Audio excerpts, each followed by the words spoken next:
D K Shivakumar ಮುಖ್ಯಮಂತ್ರಿ ಆಗೋದನ್ನು ತಪ್ಪಿಸೋದಕ್ಕೆ ಯಾರಿಂದಲೂ ಸಾಧ್ಯವಿಲ್ಲ ಅಂತ ಮಾಜಿ ಮುಖ್ಯಮಂತ್ರಿ ವೀರಪ್ಪ ಮೊಯ್ಲಿ ಅವರು ಹೇಳಿಕೆ ಕೊಟ್ಟಿದ್ದು ಸಂಚಲನ ಉಂಟು ಮಾಡಿತ್ತು. ಇವತ್ತೊಂದು ಸ್ಪಷ್ಟೀಕರಣ. D K Shi C M ಆಗ್ತಾರೆ ಅಂತ ಹೇಳಿದ್ರಲ್ಲ, ಸಿದ್ದರಾಮಯ್ಯನವ್ರನ್ನ ಕೆಳಗಿಳಿಸಿ ಇವರು ಸಿ ಎಂ ಆಗ್ತಾರೆ ಅಂತ ನಾನು ಹೇಳಿಲ್ಲ. ತಮ್ಮ ಹೇಳಿಕೆಗೆ ಸ್ಪಷ್ಟನೆಯನ್ನು ಕೊಟ್ಟಿದ್ದಾರೆ. ಸಿದ್ದರಾಮಯ್ಯನವ್ರನ್ನ ಕೆಳಗಿಳಿಸಿ ಡಿ ಕೆ ಶಿ ಸಿ ಎಂ ಆಗ್ತಾರೆ ಅನ್ನೋ ಅರ್ಥದಲ್ಲಿ ನಾನು ಹೇಳಿಲ್ಲ. ಡಿ ಕೆ ಶಿಗೆ ಸಿ ಎಂ ಆಗೋ ಅರ್ಹತೆ ಇದೆ, ಶ್ರಮ ಪಟ್ಟಿದ್ದಾರೆ ಅನ್ನೋ ಅರ್ಥದಲ್ಲಿ ಹೇಳಿದ್ದೀನಿ.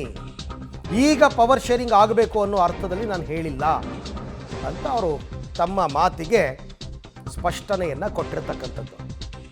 ಆದರೆ ಅವರು ಅವತ್ತು ಹೇಳಿದ್ದೇನಂತಂದರೆ, ಡಿ ಕೆ ಶಿವಕುಮಾರ್ ಸಿ ಎಂ ಆಗೋದು ನಿಶ್ಚಯ ಆಗೋಗಿದೆ, ಡಿಸೈಡ್ ಆಗೋಗಿದೆ, it's a matter of time ಅಂತ ಸ್ಟೈಲಾಗಿ ಹೇಳಿದರು. ಟೈಮ್ ಬರಬೇಕು ಅಂತ. ಬಟ್ ಸಿದ್ದರಾಮಯ್ಯನವ್ರ ಹೆಸರು ತಗೊಂಡಿರಲಿಲ್ಲ, ಅವರು ಅವತ್ತು ತಗೊಂಡಿರಲಿಲ್ಲ. ನಿಜ, ಅವ್ರನ್ನ ಇಳಿಸಿ ಇವ್ರನ್ನ ಮಾಡಬೇಕು ಅನ್ನೋ ಅರ್ಥದಲ್ಲಿ ನಾನು ಹೇಳೇ ಇಲ್ಲ. ಅವ್ರಿಗೆ ಅರ್ಹತೆ ಇದೆ, ಕಷ್ಟಪಟ್ಟಿದ್ದಾರೆ ಪಕ್ಷದಲ್ಲಿ, ಅವ್ರು ಒಂದಲ್ಲ ಒಂದಿನ ಸಿ ಎಂ ಆಗ್ತಾರೆ ಅಂತ ನಾನು ಹೇಳಿದೆ ಅಂತ ಈಗ ವೀರಪ್ಪ ಮೊಯ್ಲಿ ಅವರು ಕೊಟ್ಟಿರ್ತಕ್ಕಂಥ ಸಮರ್ಥನೆ. ಮೊನ್ನೆ ಕಾರ್ಕಳದಲ್ಲಿ ಅವರು ಈ ಮಾತನಾಡಬೇಕಾದ್ರೆ ಈ ಥರ ಸ್ಟೇಟ್ಮೆಂಟನ್ನು ಕೊಟ್ಟಿದ್ದರು. ಸೊ ಕಾರ್ಕಳದಲ್ಲಿ ಕೊಟ್ಟ ಸ್ಟೇಟ್ಮೆಂಟ್ ವೀರಪ್ಪ ಮೊಯ್ಲಿ ಅವರು, ಅದು ತೀರಾ C M D C M ಎಲ್ಲ ರಿಯಾಕ್ಟ್ ಮಾಡೋ ಹಂತಕ್ಕೆ ಹೋಗಿತ್ತು. ಯಾಕೆಂದರೆ ಅವರು ಸೀನಿಯರ್ ಮೋಸ್ಟ್ ಲೀಡರು, ರಾಜ್ಯದ ಮಾಜಿ ಮುಖ್ಯಮಂತ್ರಿ, ಕೇಂದ್ರದ ಸಚಿವರಾಗಿದ್ದರು. ಅವ್ರು ಹೇಳಿದಾಗ ಅದಕ್ಕೊಂದಷ್ಟು ಚರ್ಚೆಗಳಾಗತ್ತಲ್ಲ, ಹಾಗಾಗಿ ತುಂಬ ಚರ್ಚೆ ಆಗಿತ್ತು ಕಾಂಗ್ರೆಸ್ ಪಾಳೆಯದಲ್ಲಿ. ಬಿ ಜೆ ಪಿಯವರೆಲ್ಲ ರಿಯಾಕ್ಟ್ ಮಾಡಿಬಿಟ್ಟಿದ್ರು. ಕೊನೆಗೀಗ ಅವರು ತಮ್ಮ ಸ್ಟೇಟ್ಮೆಂಟನ್ನು ಅವರು ಆ ಥರ ಅಲ್ಲ ಈ ಥರ ಅಂತ ಅದಕ್ಕೆ ಸ್ಪಷ್ಟೀಕರಣವನ್ನು ವೀರಪ್ಪ ಮೊಯ್ಲಿ ಅವರು ಕೊಟ್ಟಿದ್ದಾರೆ. ಸಿದ್ದರಾಮಯ್ಯನವ್ರನ್ನ ಇಳಿಸಿ ಇವರು ಸಿ ಎಂ ಆಗ್ತಾರೆ ಅಂತ ನಾನು ಹೇಳಿಲ್ಲ. ಆಗ್ತಾರೆ ಮುಂದೊಂದು ದಿನ, ಮ್ಯಾಟ್ರ್ ಆಫ್ ಟೈಮ್ ಅಂತಂದ್ಬಿಟ್ಟು ಅವರು ಹೇಳಿದ್ರಲ್ಲ, ಅದಕ್ಕೆ ಸಂಬಂಧಪಟ್ಟಂತೆ ಈಗ ವೀರಪ್ಪ ಮೊಯ್ಲಿ ಅವರು ಸ್ಪಷ್ಟನೆಯನ್ನು ಕೊಟ್ಟಿದ್ದಾರೆ. ಬಟ್ ಅದು ತುಂಬ ತಡ ಆಯಿತು. ಯಾಕೆಂದರೆ ಯಾರ್ಯಾರು ಏನೇನು ಸ್ಟೇಟ್ಮೆಂಟ್ ಕೊಡಬೇಕು ಎಲ್ಲ ಕೊಟ್ಬಿಟ್ರು. ಸಿದ್ದರಾಮಯ್ಯನವರು ಸ್ಟೇಟ್ಮೆಂಟ್ ಕೊಟ್ಟರು. ಹೀಗೆ ಡಿ ಕೆ ಶಿವಕುಮಾರ್ ಮುಖ್ಯಮಂತ್ರಿ ಆಗುವ ವಿಚಾರಕ್ಕೆ ಸಂಬಂಧಪಟ್ಟಂತೆ ಮಾಜಿ ಮುಖ್ಯಮಂತ್ರಿ ವೀರಪ್ಪ ಮೊಯ್ಲಿ ಅವರು ಕೊಟ್ಟಂಥ ಒಂದು ಹೇಳಿಕೆಯ ನಂತರದಲ್ಲಿ ಸಾಕಷ್ಟು ಚರ್ಚೆಗಳು ನಡೆದಿತ್ತು, ಬೇರೆ ಬೇರೆ ಮಾತುಗಳು ಕೂಡ ಕೇಳಿಬಂದಿತ್ತು. ಇದೆಲ್ಲದರ ಬಗ್ಗೆ ಮಾತಾಡಲಿಕ್ಕೆ ಸ್ವತಃ ಮಾಜಿ ಮುಖ್ಯಮಂತ್ರಿಗಳಾಗಿರ್ತಕ್ಕಂಥ ವೀರಪ್ಪ ಮೊಯ್ಲಿ ಅವರು ನಮ್ಮ ಜೊತೆಗಿದ್ದಾರೆ. ಸರ್ ನಮಸ್ತೆ. ಸರ್ ಮೊದಲನೇದಾಗಿ ತಾವು ಆಡಿರುವಂಥ ಒಂದು ಮಾತು ಸಾಕಷ್ಟು ಚರ್ಚೆಗೆ ಗ್ರಾಸವಾಯಿತು. ಏನು ಸರ್ ಈಗ ತಾವು ಈಗಲೂ ಅದೇ ವಿಚಾರವನ್ನು ಹೇಳ್ತೀರಾ ಏನು ಅಂತ? ಅದೇ ವಿಷಯ ಹೇಳ್ತೇನೆ ಮತ್ತು ನಾವು ಸರಿಯಾಗಿ ಹೇಳ್ತೇವೆ. ಆದರೆ ತಾವು ಎಲ್ಲ ಅದನ್ನು ಟ್ವಿಸ್ಟ್ ಮಾಡಿ ಉಲ್ಟಾ ಮಾತಾಡಿದ್ರು ಅಂತೇಳಿ ಆ ಥರ ಬರಬಾರ್ದು.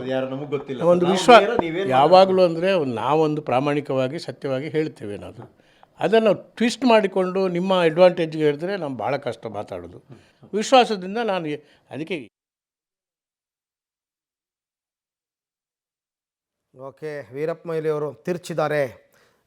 ಕೆಲವು ಸಂದರ್ಭದಲ್ಲಿ ಸ್ಟೇಟ್ಮೆಂಟ್ಗಳು ತುಂಬ ಜನ ರಿಯಾಕ್ಟ್ ಮಾಡ್ತಾ ಇದ್ದಾಗ ತುಂಬ ಸರ್ತಿ ಈ ಥರ ಮಾಡಿದ್ದಾರೆ. ನಾನು ಹೇಳಿದ ಆ ಅರ್ಥದಲ್ಲ, ನನ್ನ ಹೇಳಿಕೆಯನ್ನು ತಪ್ಪಾಗಿ ಅರ್ಥೈಸಲಾಗಿದೆ ಅಂತೆಲ್ಲ ಕೆಲವರೆಲ್ಲ ಸ್ಪಷ್ಟೀಕರಣ ಕೊಡ್ತಾರೆ. ಬಟ್ ವೀರಪ್ಪ ಮೊಯ್ಲಿ ಅವರು ಅದೇ ರೀತಿ ಕೊಟ್ಟರೆ ಗೊತ್ತಿಲ್ಲ. ಬಟ್ ಎಲ್ಲೂ ಕೂಡ ನಾವು ಅಷ್ಟೇ ಸಿದ್ದರಾಮಯ್ಯನವ್ರನ್ನ ಇಳಿಸಿ D K Shivakumar C M ಆಗ್ತಾರೆ ಅನ್ನೋ ರೀತಿಯಲ್ಲಿ ಹೇಳಿದ್ದಾರೆ ಅಂತ ಹೇಳೇ ಇಲ್ಲ ನಾವು. ನಾನು ಇಷ್ಟೇ ಹೇಳಿದ್ದು. ಯಾಕಂದರೆ ನೀವು ಈಗ ಭಾಳ ಚರ್ಚೆಗಳಾಗ್ತಾಯಿದೆ ಫಾರ್ ಆ್ಯಂಡ್ ಎಗೇನ್ಸ್ಟು. ಅದರಿಂದ ಪಕ್ಷದ ವರ್ಚಸ್ಸಿಗೆ ಘನತೆಗೆ ಹಾನಿ ಆಗ್ತಾಯಿದೆ. ಅದು ಆಗಬಾರ್ದು. ನೀವಂತೂ ಈ ಬಗ್ಗೆ ಅದನ್ನು ಕೊನೆಗೊಳಿಸಬೇಕು. ಅದಕ್ಕಾಗಿ ನಾನು ಹೇಳೋದಿದ್ದರೆ, ನೀವಂತೂ ಮುಖ್ಯಮಂತ್ರಿ ಆಗುವ ಯೋಗ್ಯತೆ ನಿಮ್ಮ ಹತ್ರ ಇದೆ ಮತ್ತು ಒಳ್ಳೆಯ ಪಕ್ಷವನ್ನು ಸಂಘಟನೆ ಮಾಡಿದ್ದೀರಿ. ಒಂದಲ್ಲ ಒಂದು ದಿವಸ ನೀವು ಮುಖ್ಯಮಂತ್ರಿ ಆಗೇ ಆಗ್ತೀರಿ ಅಂತೇಳಿ ಹೇಳಿದ್ದೆ ನಾನು. ಅದರ ಮೇಲೆ ಪತ್ರಿಕೆಗಳೆಲ್ಲ ಹಾಕಿದರು.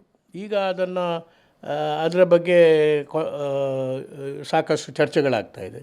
ನಾನು ಸ್ಪಷ್ಟವಾಗಿ ಹೇಳಿದ್ದು ಅಂತ ಹೇಳಿದರೆ, ಪಕ್ಷದಲ್ಲಿ ಮುಖ್ಯಮಂತ್ರಿ ಯಾರಾಗಬೇಕು ಅಂಥೇಳಿ ಅದರ ಬಗ್ಗೆ ಒಂದು ನಮ್ಮ ಕಾಂಗ್ರೆಸ್ ಪಕ್ಷದಲ್ಲಿ ಪರಂಪರೆಯಿಂದ ಒಂದು ಪ್ರಜಾಪ್ರಭುತ್ವದ ಒಂದು ಪ್ರವೃತ್ತಿ ಇದೆ. ಏನಂತ ಹೇಳಿದರೆ, ಕೇಂದ್ರದ ವೀಕ್ಷಕರು ಬರ್ತಾರೆ, ಎಲ್ಲ ಶಾಸಕರದ್ದು, ಕಾಂಗ್ರೆಸ್ ಶಾಸಕರದ್ದು ಅಭಿಪ್ರಾಯ ತಗೊಳ್ತಾರೆ, ಆಮೇಲೆ ಆ ವರದಿ ಹೋಗ್ತದೆ, ಅಲ್ಲಿ ನಿರ್ಣಯ ತಗೊಳ್ತಾರೆ. ಸರ್ ಈಗ ಚರ್ಚೆ ಇರುವಂಥದ್ದು, ಈ ಅವಧಿಯಲ್ಲಿ ಸಿ ಎಂ ಮತ್ತು ಡಿ ಸಿ ಎಂ ಅವರ ನಡುವೆ ಪವರ್ ಶೇರಿಂಗ್ ಕಮಿಟ್ಮೆಂಟ್ ಆಗಿದೆ 2.5 ವರ್ಷ ಅನ್ನುವಂಥ ವಿಚಾರ. ತಾವು ಹೇಳುವಂಥ ವಿಚಾರದಲ್ಲಿ ಆ ವಿಚಾರ ಪ್ರಸ್ತಾಪ ಇತ್ತ ಸರ್? ಇಲ್ಲ, ನಾನು ಆ ಹಿನ್ನೆಲೆಯಲ್ಲಿ ಮಾತನಾಡಿದ್ದಿಲ್ಲ. ಯಾಕೆಂತ ಹೇಳಿದರೆ, ಪವರ್ ಶೇರಿಂಗ್ ಅಗ್ರಿಮೆಂಟ್ ಆಗಿದೆ ಇಲ್ಲವೋ ಅಂತೇಳಿ ನಮ್ಗೆ ಗೊತ್ತಿಲ್ಲ. ಆದರೆ ಅದು ಮಾನ್ಯ ಮುಖ್ಯಮಂತ್ರಿ ಈ ಬಾರಿ ಸಿದ್ದರಾಮಯ್ಯ ಮುಖ್ಯಮಂತ್ರಿಯಾಗ ಅದು ಚರ್ಚೆ ಆಗಿದೆ ಅಂತೇಳಿ ಪತ್ರಿಕೆಯಲ್ಲೆಲ್ಲ ಬರ್ತಾಯಿತ್ತು. ಅಷ್ಟೇ ನಾವು ತಿಳ್ಕೊಳ್ಳೋದು ಹೊರತು ಅದು ಪರಶಾರಿಂಗ್ ಆಗಿದೆಯೋ ಇಲ್ಲವೋ ಅಂತೇಳಿ ನನಗಂತೂ ಗೊತ್ತೇ ಇಲ್ಲ. ಆದರೆ ನಾನು ಹೇಳೋದು ಈ ಬಗ್ಗೆ ಚರ್ಚೆ ನಡೀತಾ ಇದೆ. ಅದು ಚರ್ಚೆಗೆ ಅಂತಿಮ ಆಗಬೇಕು. ಇದಕ್ಕೆ ಒಂದು ಕ್ರಮ ಇರ್ತದೆ. ಯಾಕಂದರೆ ಏನಾದರೂ ಬದಲಾವಣೆ ಆಗಬೇಕಾದ್ರೆ ಕೇಂದ್ರ ಸರ್ಕಾರ ಪಕ್ಷದ ಶಾಸಕರು ಅಭಿಪ್ರಾಯ ತಗೊಳ್ಬೇಕು. ಅಭಿಪ್ರಾಯ ತಗೊಂಡ್ಮೇಲೆ ವೀಕ್ಷಕರು ಇದಕ್ಕೆ AICCಗೆ ವರದಿ ಕೊಡ್ತಾರೆ. ಅದರ ಮೇಲೆ ನಿರ್ಣಯ ಆಗ್ತದೆ. ಆದ್ದರಿಂದ ಈ ಪ್ರಶ್ನೆ ಈಗ ಆಗೋದು ಬೇಡ. ಆದರೆ ನೀವು ಮುಖ್ಯಮಂತ್ರಿ ಆಗಲಿಕ್ಕೆ ಎಲ್ಲ ಅರ್ಹತೆ ಇದೆ, ಪಕ್ಷವನ್ನು ಚೆನ್ನಾಗಿ ಸಂಘಟನೆ ಮಾಡಿದ್ದೀರಿ, ಆದ್ದರಿಂದ ಇದರ ಬಗ್ಗೆ ಆತಂಕ ನಿಮಗೆ ಬೇಡ ಅಂತೇಳಿ ನಾನು ಹೇಳಿದ್ದು ಅಷ್ಟೇ. ಆ ಒಂದು ಬದಲಾವಣೆ ಅನಿವಾರ್ಯ ಆದರೆ ಮಾಡೋಕ್ಕೆ ಸಾಧ್ಯ ಅಂತ ತಮ್ಗೆ ಅನಿಸುತ್ತಾ ಸರ್? ಅಂದರೆ CM ಬದಲಾವಣೆ ಅನಿವಾರ್ಯತೆ ಸೃಷ್ಟಿಯಾದರೆ ಮಾಡ್ತಾರೆ ಅಂತ? ಅದು ಆ ಪರಿಸ್ಥಿತಿ ಬಂದರೆ ಇವರಿಗೆ ಅರ್ಹತೆ ಇದೆ, ಆಗ್ಬೋದು ಇವರು ಅಂಥೇಳಿ ನನ್ನ ಅಭಿಪ್ರಾಯ. ಆದರೆ ಅದು ಪ್ರಕ್ರಿಯೆ ಪ್ರಾರಂಭ ಆಗಲಿಲ್ಲ. ಯಾಕಂದರೆ ಅವರು ಯಾವ ವೀಕ್ಷಕರನ್ನೆಲ್ಲ ಕಳಿಸಿಲ್ಲ, ಒಂದು ಅಸೆಸ್ಮೆಂಟ್ ಮಾಡಿಲ್ಲ, ಮತ್ತು ಇದರ ಬಗ್ಗೆ ಯಾವ ಪ್ರಕ್ರಿಯೆ ಕೂಡ ನಮ್ಮ AICC ಅವರು ಪ್ರಾರಂಭ ಮಾಡಲಿಲ್ಲ. ಆದ್ದರಿಂದ ಆ ಪ್ರಶ್ನೆ ಈಗ ಅಪ್ರಸ್ತುತ. ಯಾಕಂದರೆ ಪವರ್ ಶೇರಿಂಗು CM DCM ಆ ನಂತರದಲ್ಲಿ ಪೂರ್ಣಾವಧಿ ಇರಲೇಬೇಕು ಸಿದ್ದರಾಮಯ್ಯವರು ಅನ್ನುವಂಥ ಅಭಿಯಾನವನ್ನು ಕೆಲವು ಸಚಿವರುಗಳು ಶುರು ಮಾಡಿದ್ರು. ಹೀಗೆ ಒಂದಷ್ಟು ಟಗಫರ್ ನಡೀತಾ ಇದೆ ಕಾಂಗ್ರೆಸ್ನಲ್ಲಿ. ಏನೂ ಇಲ್ಲ, ಎಲ್ಲವೂ ಶಾಂತವಾಗಿದೆ ಅನ್ನುವಂಥ ಪರಿಸ್ಥಿತಿ ಇಲ್ಲ, ಅದು ತಮಗೂ ಗೊತ್ತಿರುವಂಥದ್ದು. ಆದರೆ ಅಂಥ ಪರಿಸ್ಥಿತಿಯಲ್ಲಿ ಹೈಕಮಾಂಡ್ ಒಂದು ಸೂಕ್ತ ಸಮಯದಲ್ಲಿ ಸೂಕ್ತ ನಿರ್ಧಾರ ಮಾಡುತ್ತೆ ಅಂತ ತಮ್ಗೆ ಅನಿಸುತ್ತಾ? ನಾನು ಹೇಳೋದು ಈ ರೀತಿಯ ಅರಾಜಕತೆಯ ಪರಿಸ್ಥಿತಿ ಯಾರೂ ನಿರ್ಮಾಣ ಮಾಡಬಾರ್ದು. CM ಪರವಾಗಿಯೂ ಮಾಡಬಾರ್ದು, CM ವಿರುದ್ಧವಾಗಿ ಕೂಡ ಮಾಡಬಾರ್ದು. ಇದರ ಬಗ್ಗೆ ಕೆಲವು ಪ್ರಜಾಪ್ರಭುತ್ವದ ಪ್ರಕೃತಿಯನ್ನು ಕಾಂಗ್ರೆಸ್ ಪಕ್ಷ ಯಾವಾಗಲೂ ಕೂಡ ಅನುಸರಿಸಿಕೊಂಡು ಆ ಕ್ರಮದಲ್ಲೇ ಮಾಡಬೇಕು ಹೊರತು ಅನ್ಯತಾ ಮಾರ್ಗಗಳನ್ನು ಹಿಡಿಬಾರ್ದು. ಸರ್, ಆ ಒಂದು ಅವಕಾಶ ತಾವು ಹೇಳುವಂಥ DK ಶಿವಕುಮಾರ್ ಅವರಿಗೆ ಅರ್ಹತೆಯ ಅವಕಾಶ ಈ ಅವಧಿಯಲ್ಲಿ ಬರುತ್ತೆ ಅಂತ ತಮ್ಗೆ ಅನಿಸುತ್ತಾ? ಅವಧಿ ಹೇಳಲಿಲ್ಲ ನಾನು, ಯಾವ ಅವಧಿಯಲ್ಲಿ ಬರ್ತದೆ ಅಂತ ಹೇಳಲಿಲ್ಲ. ಆದರೆ ಅರ್ಹತೆ ಇದೆ, ಮುಖ್ಯಮಂತ್ರಿ ನೀವು ಆಗೇ ಆಗ್ತೀರಿ, ಆದ್ದರಿಂದ ನೀವು ಆತಂಕ ಪಡಬೇಕಾದಂಥ ಅವಶ್ಯಕತೆ ಇಲ್ಲ ಅಂತೇಳಿ ನಾನು ಸ್ಪಷ್ಟವಾಗಿ ಒಂದು ಹಿರಿಯನಾಗಿ ನಾನೊಂದು ರೀತಿಯ ಹಿತವಚನ ಹೇಳಿದ್ದೀನಿ. ತಾವು ಹಿರಿಯರಾಗಿ ತಮಗೆ ಗೊತ್ತಿಲ್ಲದಿರೋ ವಿಚಾರಗಳು ಯಾವುದೂ ಇಲ್ಲ, ಎಲ್ಲವೂ ಓಪನ್ ಸೀಕ್ರೆಟ್ ಆಗಿದೆ ಅನ್ನೋದು ನನ್ನ ಅಭಿಪ್ರಾಯ.